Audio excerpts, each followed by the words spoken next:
producteurs yi ak marge importateurs yi ñu am luñ ci cof kon loolu liggéey bu rëy la woon tembe nag entre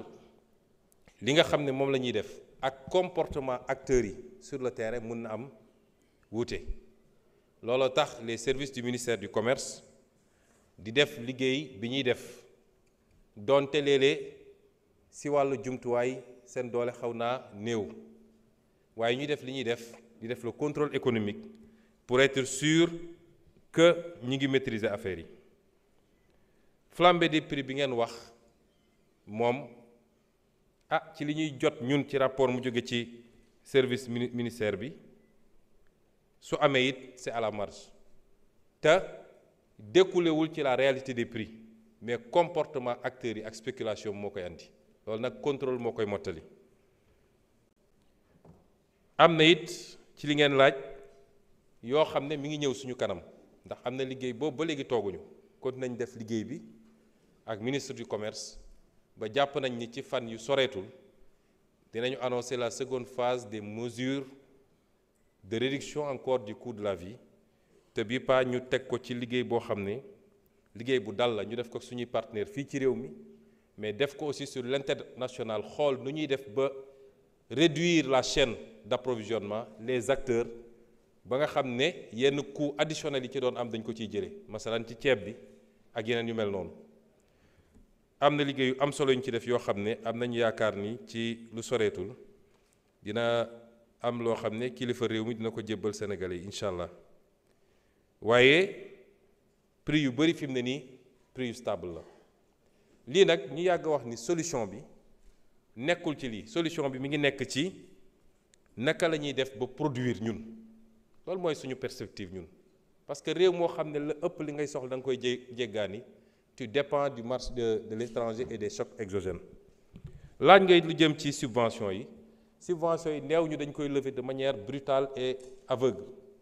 dañu ne subvention bi mënatuñu ko bàyyi nga def subvention par exemple ci produit pétrolier bi ki am ay milliards ak ki amul dara ñoo ci yem ñoom ñëpp il bénéficie de la subvention moo tax ñu ne subvention bi léegi dañ koy def subvention ciblée wala sax ñu éliminer ko mais remplacer ko par les transferts à partir du fichier RNU ñi nga xam ne ñooy néew di doole dëgg ñu defal leen ay transferts yu ñu jot mais tey boo defee subvention aveugle ñi ciy gën a bénéficier wu ñoom soxlawuñ ko ndax am nañ lu ñu jëndee kon ñu dalal xelu sénégalais yi ne ñii nga xam ne ñooy néew ji doole ci produits pétroliers yi ci électricité bi ci yeneen ak yeneen ñoom dinañu continuer di am ndimbalu état bi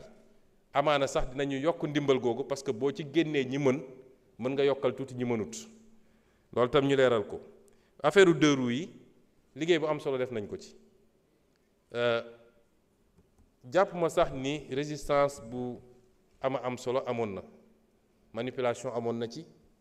ak yeneen yoo xam ne xam nañu soubassement yi waaye loolu indication rek la indicateur la rek ni li ñuy wax ak sénégalais yi mooy sénégalais yi ñoo ne dañoo bëgg changement dañoo bëgg réew mu tegu ci yoon réew mi baax ñun mandat boobu lañ ñu jox loolu nag kilifa buñ la falee ne la dañoo bëgg réew mu tegu ci yoon bu dee loo yëkkati ñu ne arrangé wul kuréelu sàngam nga dellu gannaaw doo mus a defar réew mi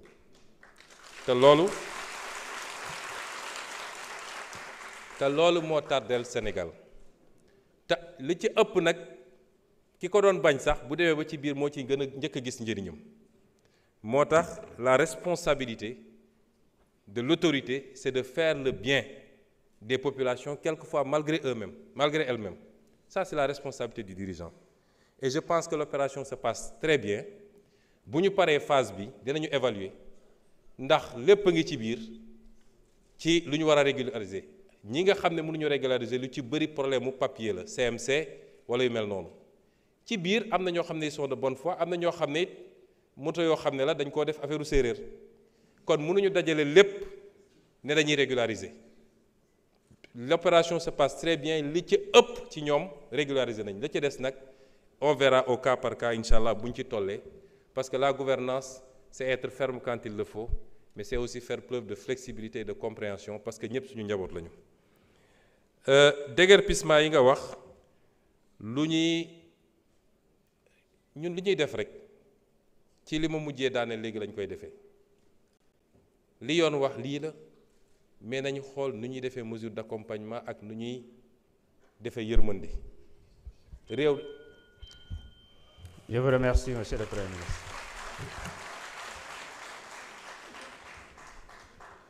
Honorable député Matar Sylla, vous avez la parole.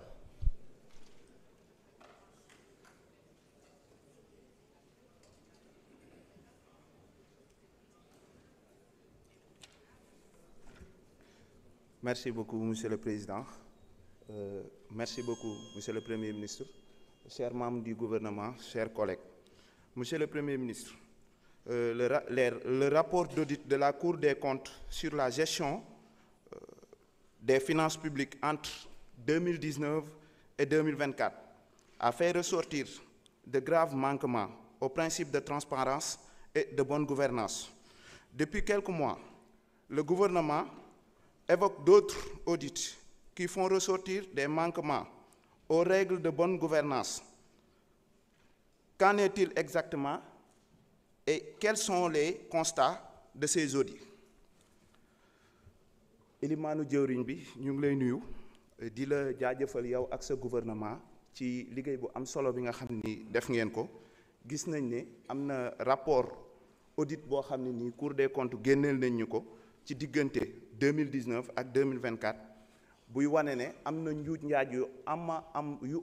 am dayo yoo xam ne nii kenn xamul fu mu toll te ñi nga xam ne nii dafa am ñu fi nekkoon def ko mu nekk loo xam ne nii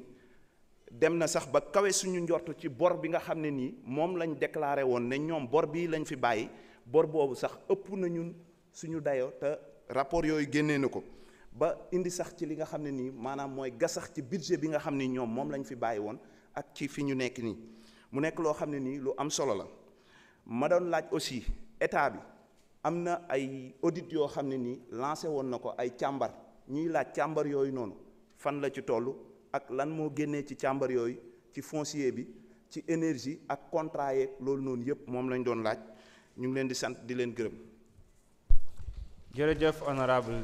député Matar Sylla. Monsieur le Premier ministre mën nga jël kàddu. jërëjëf honorable Matar Sylla ma daaneel dernière laaj bi desoon ci ki njëkk a wax rek di wax ni j'espère que c'est pas interdit monsieur le président de l'Assemblée wax na concertation pôles territoriaux yi loolu liggéey bu tàmbali rek la defe naa le ministre de l'urbanisme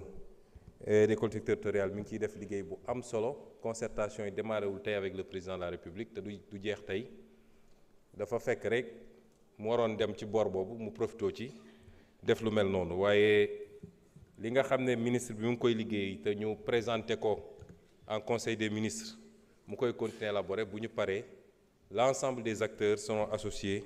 à ce qui est en train d'être fait. mu wax tamit ci li ñu jëm ci promulgation de la loi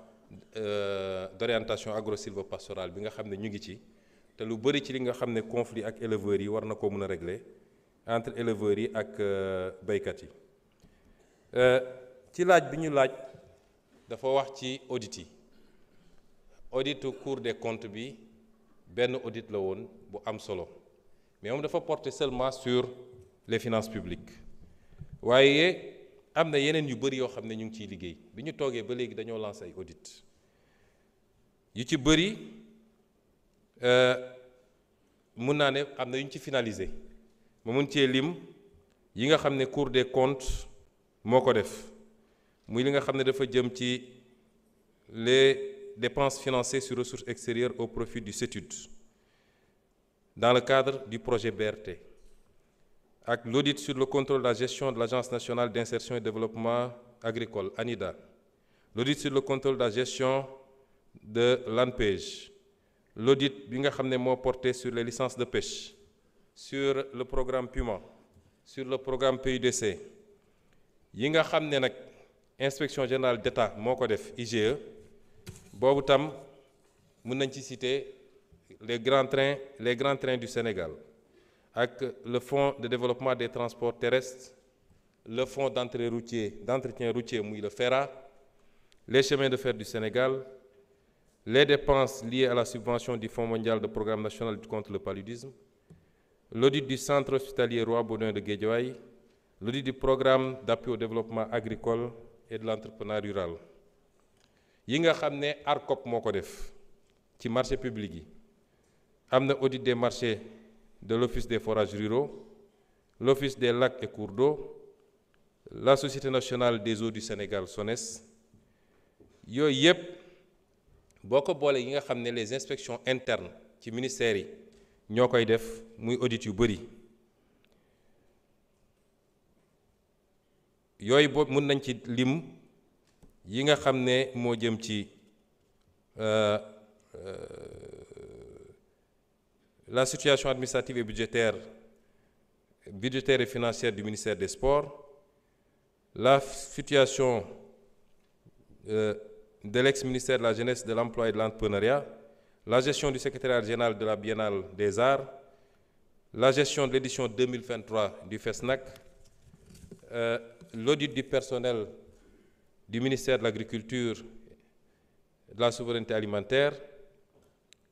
le complexe agropole de Pal, les travaux de du hangar de l'avion présidentiel Léopold Sédar Senghor et l'audit sur le foncier. boo xoolee rapport yooyu yëpp dafa génnee ay irrégularités yu bëri mun naa ci lim l'inobservation des règles de fonctionnement des organes délibérants, la violation des principes budgétaires, le non-respect des règles de la comptabilité publique, la violation des règles relatives à la commande publique, le non-respect des procédures de recrutement des personnels, la violation des grilles salariales, l'octroi de subventions ou de dons à des personnalités politiques, l'utilisation des ressources pour des motifs sans rapport avec l'objet des entités concernées et les dépenses constitutives de gaspillage, l'utilisation de ressources pour une destination inconnue, l'acquisition de véhicules en violation de la réglementation. Sur le plan foncier, il a été relevé des transactions inacceptables sur des terrains ou immeubles appartenant à l'État. C'est le cas notamment, outre la cession de la résidence de fonction du président de l'Assemblée nationale, de la cession de l'assiette de la prison de Rebeuss qui a été vendue et pour laquelle un décret d'annulation de la vente a été pris, de l'assiette du tribunal de grande instance de Pikine-Guédiawaye de 2,8 hectares, dont une partie a été morcelée en 38 parcelles attribuées à des promoteurs, des immeubles cédés gratuitement, l'immeuble 6, Fan Résidence, avenue David Diop, l'ancienne direction de l'élevage, avenue Pasteur, pour 5000 m², l'immeuble 6 à la villa Stel Mermoz, des immeubles donnés illicitement en bail, tels que l'immeuble Fan Angle rue Djilimbey, ainsi de suite. Si je commence à citer, on n'en sortira pas. C'est beaucoup d'immeubles en tout cas. Et pour tous ces immeubles cédés ou donnés en bail, je veux rassurer les Sénégalais que des procédures d'annulation des ventes ou de résiliation des contrats sont en cours. Tout le patrimoine immobilier et foncier bradé sera restitué au peuple sénégalais. Inch'Allah. Les travaux sur le domaine public et maritime également. Par ailleurs, dañ leen yàgg a wax ni bu soobee yàlla dinañu renégocier ñu ba dañu ragal terme boobu mais bi ñu toogee institué nañu benn commission boo xam ne sur instruction du président de la République ñu teg ko primature bi nga xam ne moo nekk di def la relecture des contrats et conventions passés sous le régime sortant et portant sur les marchés publics, les concessions minières et pétrogazières, les concessions de services et d'infrastructures, les commissions mines, pétrole et gaz, infrastructures, grands travaux, énergie, 4 commissions qui y travaillent. Et je peux dire que les premiers résultats renseignent à suffisance sur la place insoupçonnée et inacceptable qu'a occupé l'affairisme d'État dans la gestion de la chose publique et des intérêts stratégiques du pays durant ces 12 dernières années. Et ce chantier sera également livré dans les prochains jours au peuple sénégalais. C'est vous dire que l'audit des finances publiques, ben audit bu ndaw la woon ci ben océan bu extraordinaire dans la gestion de la chose publique. Nous continuons ces opérations d'audit. Actuellement, il y a des programmes d'audit sur les certificats nominatifs d'obligation, te gis ngeen ko ci rapport Cour des comptes, sur les lettres d'exonération, les lettres de remise gracieuse, les lettres d'acquiescement, l'aéroport international Blaise Diagne, Air Sénégal International, AIBD Assistance Service 2AS, Direction des moyens généraux de la présidence de la République, le président s'audite lui-même. Et c'est une première au Sénégal. Les titres miniers, attribution transaction 2020-2024, les cessions de titres Endeavour, l'AGEROUTE, la DER-FJ, la CDC, la SAR, Petrosen, l'FD Sud, ANASER, le Fonds de développement des transports terrestres, et j'en passe. Merci. Merci beaucoup. Je vous remercie, Monsieur le Premier ministre. Oulimata Sidibé, man nga ñëw jël kàddu.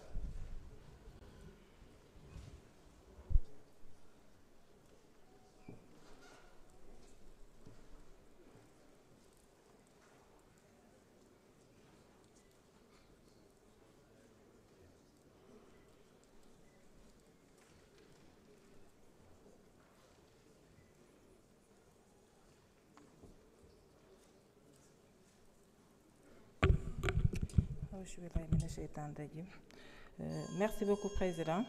Monsieur le Président de l'Assemblée nationale, Monsieur le Premier ministre, Mesdames, Messieurs les ministres, chers collègues honorables députés. Monsieur le Premier ministre, je voudrais, dans mes propos liminaires, vous adresser mes chaleureuses félicitations pour l'exercice de transparence dont votre gouvernement a fait. Montre pour informer les Sénégalais et tous partenaires techniques et financiers de l'état réel de nos finances publiques. Il aurait été plus aisé pour vous, en tant que chef du gouvernement, de dissimuler l'information dans le dessein de pouvoir capter facilement des ressources financières extérieures. Mais vous avez préféré dire la vérité, toute la vérité et rien que la vérité. Monsieur le Premier ministre, l'objet de ma question porte essentiellement sur la réduction du train de vie de l'État. Suite à la publication du rapport d'audit de la Cour des comptes sur la situation des finances publiques, gestion de 2019 au 31 mars 2024.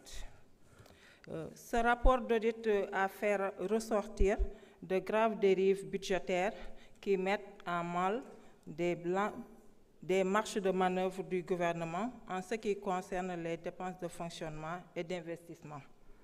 Cette situation induit nécessairement un besoin de réaménagement budgétaire. Dans le souci d'apporter des réponses urgentes qui s'imposent, je voudrais savoir, Monsieur le Premier ministre, qu'est-ce que le gouvernement envisage comme mesure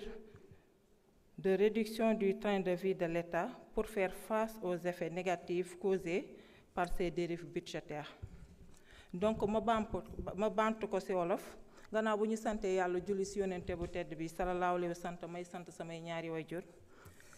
ci samay kàddu damay tàmbali di nuyu le Premier ministre Ousmane Sonko waaye di ko féliciter ak ànd ak gouvernement bi nga xam ne mooy ministre yi mu àndal. Li tax ñu leen di beral nuyoo di leen féliciter ndax fan yi ñu génn gis nañu ne que ay rapport compte yi nga xam ne def nañ ko fii tey monsieur le Premier ministre tey taxaw ne damay leeral lépp li nga xam ne gis nañ ko ci rapport yi te ànd ak gouvernement bi nga xam ne ñoo ko ci appuyé di ko jàppale ak yéen les députés ndax lim ñu jàngal mooy wax dëgg di dox ci dëgg ndax loolu la xam loolu ci loolu la juddoo ci loolu la xam te ñi ngi ko wër tey ànd ak moom ñoom it xam dëgg di doxal dëgg ak yéen yi nga xam ne dëgg rek a leen ñor kon ñu la ciy gërëm di la féliciter bu baax monsieur le Premier ministre. di wax ne que temps yi passé Cour des comptes génne na rapport bi nga xam ne lu doy waar moo fa nekk tey nga décider bu la neexoon tey mu toog ne yor casquette Premier ministre am ne damay décider wax lu ma neex pour mën a capter attention ñi nga xam ne le monde extérieur dina mën a am ay fonds nu mu ko neexee te nu mu gën a yombee waaye dafa préféré jaar ci dëgg wax ak sénégalais dëgg nga xam ne tey lépp lu nga xam ne dañ koy dajale comme fonds dinañ ko teg fu ñu ko war a teg ndax loolu la ñu xam te loolu la ñu gëmloo sénégalais ci loolu ñoom loolu la ñuy doxal. tey samay waxtaan ma koy articuler ci lan question bi mooy maanaam ci réduction du train de vie de l'État monsieur le ministre ma lay laaj tey ban doxalin nga fas yéene andi gannaaw bi nga xam ne Cour des comptes tey génnee na li nga xam ne njombe yi nga xam ne ñi nga xam ne ñooñu lañ fi wuti njombe yooyu nga xam ne def nañ ko fi ba nga xam ne andi na benn jaxasoo bi nga xam ne gëm naa ne loolu di ngeen si andi solution ndax benn gouvernement bi nga xam ne ils sont capables de faire du n'importe quoi pour tey sénégalais nekk dans de bonnes conditions de vie. Donc di la laaj yan coppite nga fas yéene andi bi nga xam ne di ngeen andi réduire train de vie de l'État pour que sénégalais mën a gis seen bopp si réew mi jërë leen jëf. Monsieur le Premier ministre mën nga jël kàddu indi sa tontu.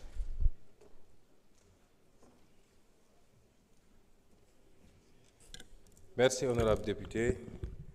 ci opportunité bi ñu jox pour ñu wax ak sénégalais yi ci li ñu fas yéene def ndax rapport bi génn na li am na yàqute bi xóot na jéggi na dayoo waaye nañ dañoo gëm ni peuple sénégalais am na les ressources et les moyens de dépasser rapidement cette situation. nekkuñu fii pour di jooytoog di apitoyer sur notre sort waaye baax na ñu xamal ñi ñu wóolu ba teg ñu fii li xew ci réew mi ak fi ñu ko fekk bi loolu amee ba pare nag sursaut la laaj un sursaut national ci sursaut boobu am na lu war état bi waaye am na lu war citoyen kenn ku nekk ci ñoom état bi nag moo war a njëkk a joxe exemple parce que nit ñi boo leen bëggee jëmale fenn da nga leen fay jiitu. mënuñu laaj sénégalais yi ñu def ay sacrifice te état bi du ko def